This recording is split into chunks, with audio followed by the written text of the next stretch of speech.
it's Shane Conto, your Wasteland Reviewer, and welcome to the Wasteland Retrospective here on the SPDM Crew Podcasting Network. And this is a very special episode as we have done one full year. This is episode 53. So, for the whole entire last year, every week, you've been listening to me come on here and talk about one film that my guest picked and one film I picked, related in some shape or form. And for this special 1 year anniversary episode, we're taking things back to the 1940s and hanging out with some Cary Grant. And I'm going to be talking about Arsenic and Old Lace and His Girl Friday. And I don't think anybody would be as good of a pick for my guest for this special episode as my wife, Jess. Thank you so much for coming on. You're welcome. Happy 1 year anniversary to this. To this show specifically. We will be celebrating our 3-year wedding anniversary in about 3 months. No, it was yesterday. So, but not like Arsenic and Old Lace, which was definitely not yesterday. No, that was very, very old. We are turning things back to 1944. Makes me feel young. Mortimer Brewster, a Brooklyn writer of books on the futility of marriage, risks his reputation after he decides to tie the knot. Things grow complicated when he learns his beloved maiden aunts, Abby and Martha, are serial killers. Honestly, good for them. Crazy things happen in Brooklyn. And this screwball comedy farce is directed by legendary filmmaker Frank Capra, starring Cary Grant, Priscilla Lane, Raymond Massey, Jack Carson, Peter Lorre, and a bunch of other familiar faces. Josephine Hull and Jean Adair are the Abby and Martha Brewsters. But Jess, what are your general thoughts on this wild, madcap, dark comedy? Yeah, that about sums it up. I think it's silly. It's pretty dark. I mean, it's based on a real case that wasn't funny because it was real. Mm-hmm. I can't remember that lady's name off the top of my head, but she did take in elderly male boarders who didn't have any family and took out life insurance policies and then killed them with arsenic. Maybe. Mm-hmm. Don't quote me on that. But you know, it's funny. There is a lot going on. Like, it's not just the old ladies killing. No, men. because you have Mortimer's brother who comes back, who also is a serial killer. Oops, all serial killers. And then gets offended when it seems like his aunts might have actually killed more people than he has.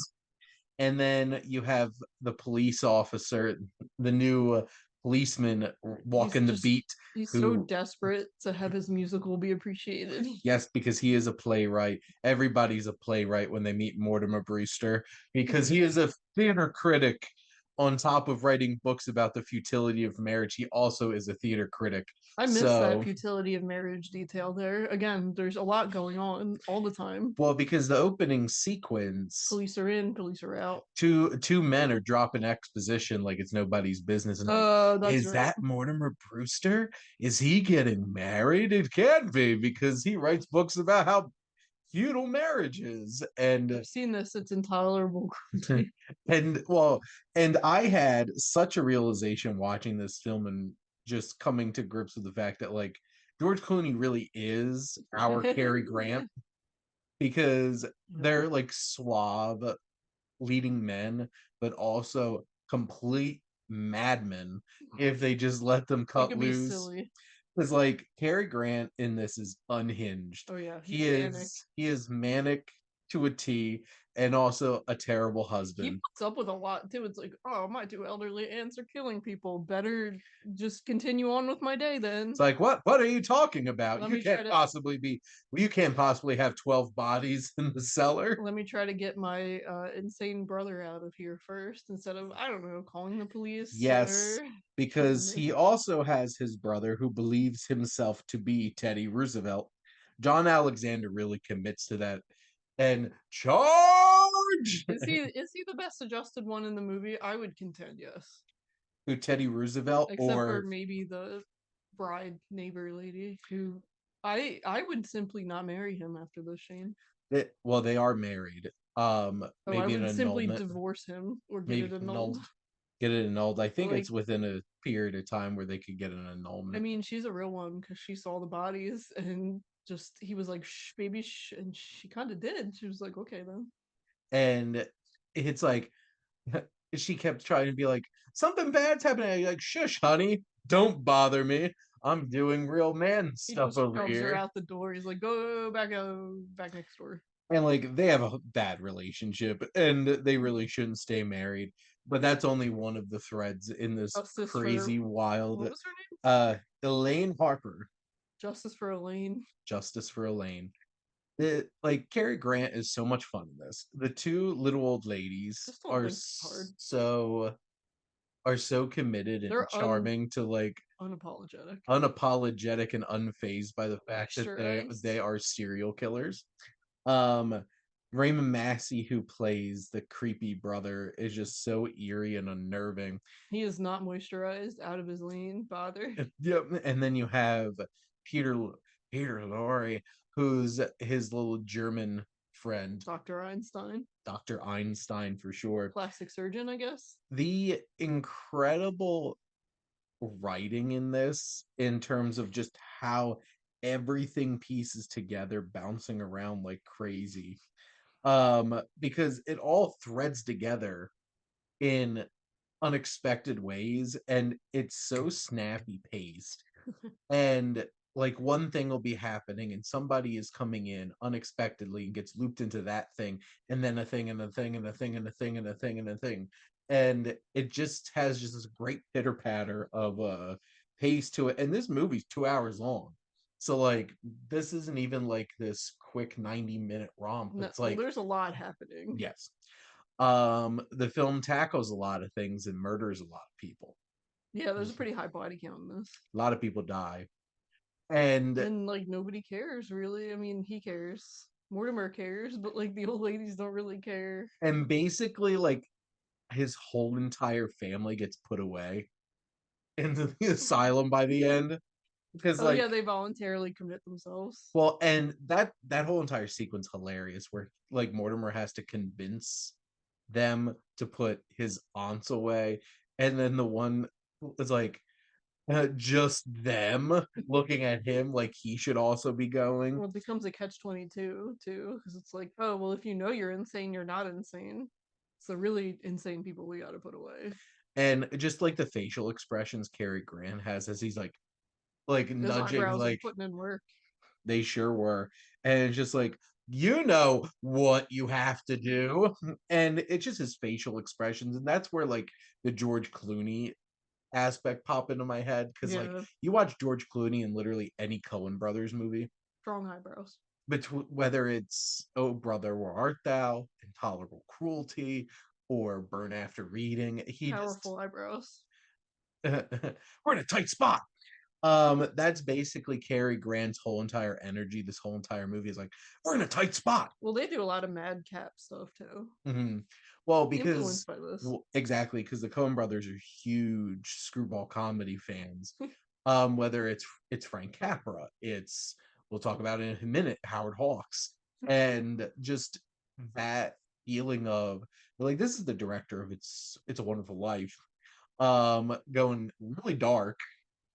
Yeah. Which also, to be fair, It's a Wonderful Life is very dark too. Like this guy wants to kill himself. Yeah, that was Um, watching that for the first time because people were like, "Oh, it's such a great Christmas movie." I watched it and was like, "What the and then hell you're are you watching, I'm like, recommending?" and it's just like, how did I didn't want to be more depressed. I think it really captures, and I try to push this point a lot talking about comedies from back then. Like they're unabashedly bonkers in terms of concepts and setups. They're pretty unhinged. Because like a lot of comedies today just feel really boring in terms of just like it's the same old rom-com setups and crap. Mm. And like they have a renaissance man of a man who writes books on the futility of marriage, who also happens to be a theater critic, who is getting married and then finds out that his aunts who raised him are serial killers, to also find out that his brother's a serial killer, and then they get in a competition on who can serial kill better. And his one brother thinks he's Teddy Roosevelt, and then he has at least two people try to pitch like theater scripts to him. It's not a high concept. Like, there's a lot to explain here, and it's just a complete madness. Well, maybe he mastered all those things too, because he's a little bit older. I mean, his wife is pretty young, and he had time to be Yep. accomplished as a playwright and writer, or not playwright, critic. Well, and with this film, like this is based on a play.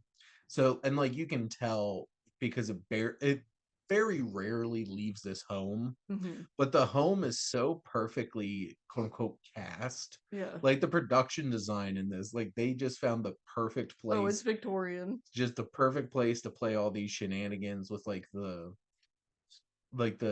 window, The window seat. the window seat, and the I steps love that. upstairs and the cellar, and The creepy unlit cellar.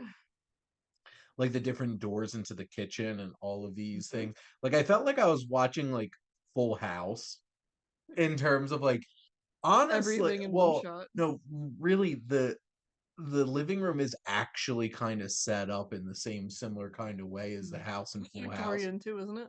Didn't they live I in a don't know. Victorian in San Francisco? Well, it was San Francisco. I don't know much I don't know enough about architecture to tell you if it was a Victorian or not.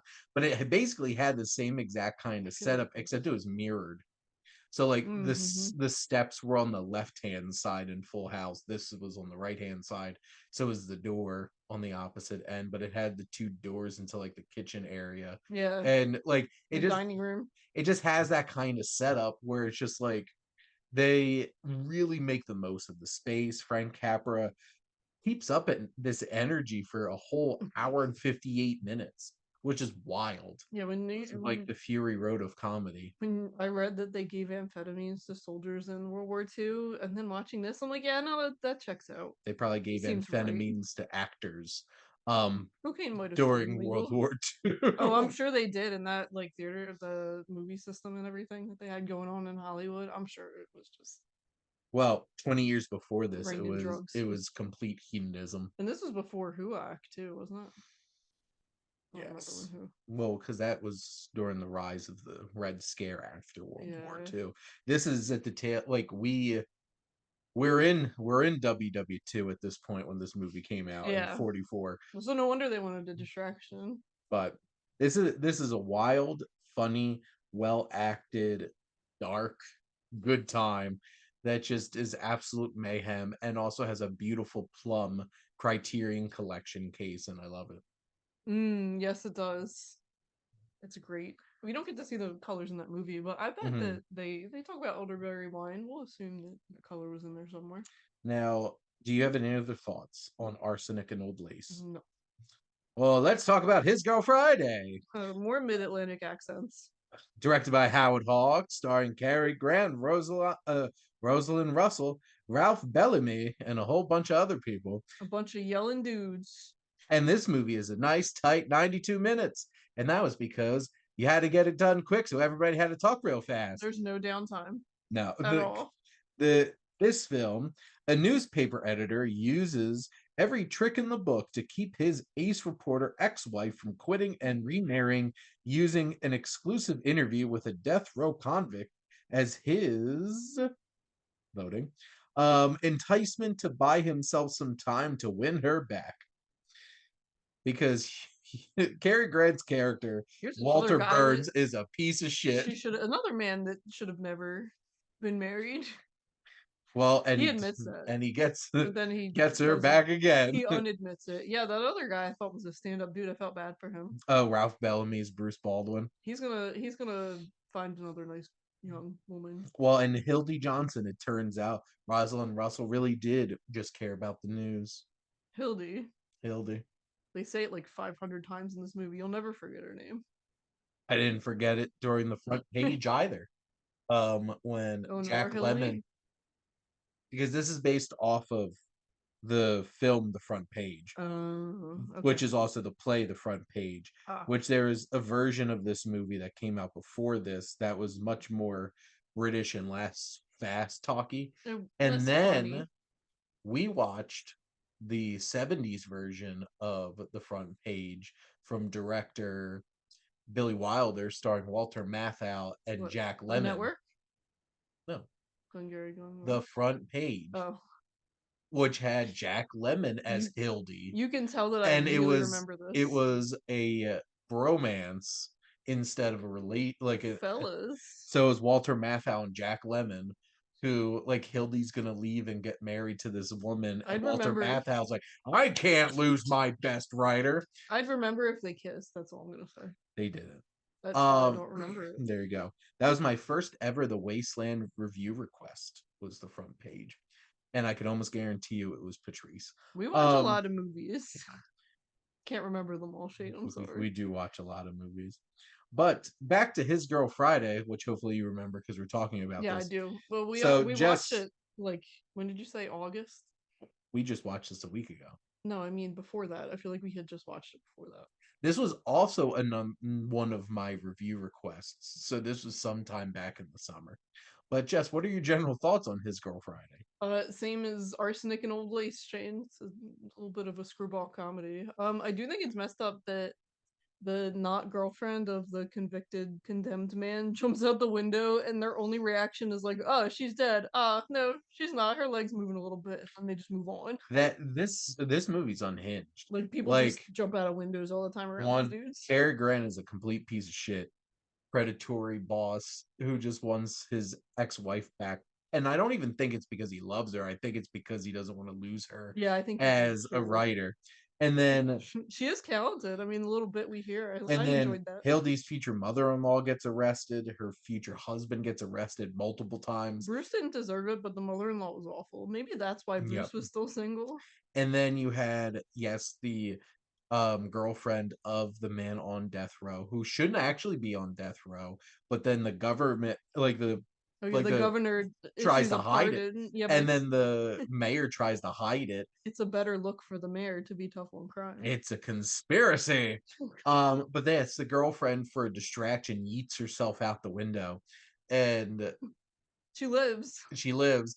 And then there's guns, there's blasting, and all kinds of different stuff. People are just constantly coming in and out. Which this is also based off of a play. Hildy. So, like, most of this film takes place in the press room at the courthouse, and whether it's there or at the actual paper. It opens with a satirical bit about the time-honored tradition, or some people say that, like, the press isn't honorable anymore, they're just after a good story. I was like, interesting. That's this isn't timely after 85 years. That could have aged worse, yeah. 85 years later. But no, Cary Grant is such a bastard, but a charming one at that. He knows who he is, and he's not sorry for it. No. Can really respect that. That is one thing Walter Burns is not sorry. He's never been and never will be sorry. No, never in his life. Never in his life. He has done nothing wrong. And, like, these are the kinds of movies where it's just like, if it weren't Cary Grant, this is the kind of thing where it's like, you never, like if you had somebody, like a character actor playing it's just like, they'd be so hated, like, immediately, and, like, there's no way he would get his ex-wife back. But because it's Cary Grant, he has, as the kids say, the Riz. Yep. And then you have Rosalind Russell, who's extremely charming. Dude, she's got a great outfit. Yes. Love the lines. Mm-hmm. And Hildy is not just some doe-eyed woman trying to get smart. She's sharp as a whip, and resourceful. House Slytherin. And she certainly loves what she does. And it becomes very apparent that she's great at it. She's trying to force this bland life upon herself. Yeah, you can tell she definitely wants kids, because she definitely didn't look dead inside when she talked about it. Dead inside. And then Ralph Bellamy, years before Trading Places, approximately 48 years. He's not an old man. He wasn't always an old man. Who would have thought? And, like, he's charming, but, like, and here's the thing. Walter Burns finds the worst in men, in particular, and pushes their buttons to bring out the worst in them. Because, like, Bruce has some not great moments, too, where he shows some of his lesser, like, positive tendencies, Mhm. and you just feel bad for him because he's just being baited into Well, he all of clearly this. doesn't want to act that way. I mean, No, he resists for a long yep. time. And then you have all the conspiracy going on with like the sheriff and all that Yeah. nonsense. Because, like, this is all about a quote unquote murderer who's supposed to be going on to death row Yep. and He's getting supposed to get hanged. hanged that day. But he's not actually a murderer and he shouldn't be hanged. And it's just like, oh no. They just found this poor neurotic scapegoat. And then you have all of these other press players that are in the press All room. kind of the same, just maybe not as fast as Cary Grant. Like all of the character actors that they throw in here to play all of them have like this chemistry, that this It's a boys' club. sharp-witted alchemy, and then Hildy coming in and being like, oh, all right, I thought you were leaving, and like that whole entire dynamic. They respect her though. Yes. And because I think in many ways, like, she's quote unquote written like a man, Mm. in terms of, and Yeah. which is interesting why, you know she wasn't just written to be some damsel and some woman who wants to get married. Like, Early feminist icon, perhaps. yes, who was soon replaced by a man in a future adaptation of You too can be this respected play. by men in the 40s if you're useful to their business. Well, and that's the thing. Hildy is really good at what she does, Yeah. and she's like mad typing away at Yeah, that typewriter. she gets the guy to talk to her too. Yep. Convict Hmm. guy, the condemned. And what's sad is like that moment where Ralph Bellamy's character Bruce really realizes that she's not Mm-mm. she's not really about it. And like he sees it because she becomes completely disassociated with him when she's in the zone, Mm-hmm. and like you can tell the story means more than anything. And that's like a sad moment where Bruce is like, yeah, this probably, I respect him for that though. He could have. yes. I mean, it was the 40s, so like you had to choose between your job and motherhood. That's it. Those are your choices. You can't do both. Like he could have hypothetically dragged her out of there to like Mhm. a laugh track, but he doesn't. He's like, okay, I can never compete with this guy. I'm gonna take you out of here and make you Yeah, into a good he wife. didn't. He didn't John Wayne her, which perhaps is his best quality. Yes, he could have easily John Wayne her. Bruce, early feminist icon, perhaps. Wow. He respects your choice. But no, it's one of those kinds of things where this film is sharp, it's funny. It has a lot of like the whole roll top desk gag. Yeah, they keep him in there like that Mhm. desk is bleeding. Yep. And it takes some dark turns. It has a lot going Yeah, there's a on. guy's life at the middle of this. Yeah, like, And they're all fucking around for a story. yep. And just like the press. Right, Yeah. right, They would have right. loved Cary Grant's character would have loved the 24/7 news cycle. Oh my god. Him and Hildy He would would just have be would live at. he would have got in on the bottom of Fox News with the murders. There you go. He would have owned CNN. He would have been Roger Ailes. Um, Oh no. No, he doesn't seem very sexually predatory. He just seems like he wants a good story, that's it. He's and he wants lawful his evil. reporter. He's He lawful evil. will not give up his best reporter to marriage. No. Hildy's too good. But this film is like Howard Hawks just has a great energy. This is sharply directed. It's funny, it's engaging. It's a lot of fun watching old comedies like this Yeah. because honestly, I have a lot better time with a lot of them than The stakes most comedies the today. stakes aren't terribly high. I mean, it's not like the world's ending or whatever. I mean, yeah, people might die, but I feel like the stakes in these are pretty low in terms of viewing from 2025. It's like nobody got hurt. Somebody died. It's like, well, I think they died quickly, so like they weren't hurt. So like that, I feel like that's what the comments like. What do they It's say? like Tragedy plus time equals comedy. that's, I guess that's Arsenic and Old Lace and His Yep. Girl Friday in a nutshell. But Jess, do you have any other thoughts on His Girl Friday? Nope. Well, that is a wrap here on another episode of the Wasteland Retrospective here on the SPDM Crew Podcasting Network. And I just want to thank all of you who have been consistently listening to the show since its inception a year ago. And there's no signs of stopping because there's endless films for us to pair up together. Wow. And specifically, I can tell you right now, Shane always has a pair. He never hesitates. And for next episode, I'll be talking to Mike, our fearless leader, about a double dose of Ron Howard action films, Backdraft and Apollo 13. And Jess and I will be talking about The Guest and You're Next on our next episode at the beginning of April. I'm starting to pick movies that I kind of want to watch again, and I just wait and save them for when Shane asks me. There you go.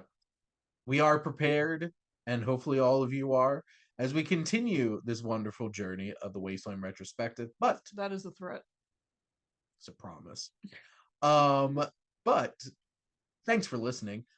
Like, comment, and share on this episode. What are some of your favorite old screwball comedies? Are you a big fan of Cary Grant, or who are some of your old school leading men of Hollywood that you enjoy to go and check out some of their films? Is it Humphrey Bogart? Is it Clark Gable? I don't know. You tell me. But make sure to go follow or subscribe wherever you listen to your podcast. The SPM Crew Podcasting Network is ever expanding. We're always looking for new guests for our shows. And if you have any interest in starting your own podcast and want to join the crew, make sure to reach out. And if you like our logo, check out HiFlyer Creative for all of your digital marketing needs. But most importantly, thank you as always for tuning in and supporting the Wasteland Retrospective here on the SPDM Crew Podcasting Network.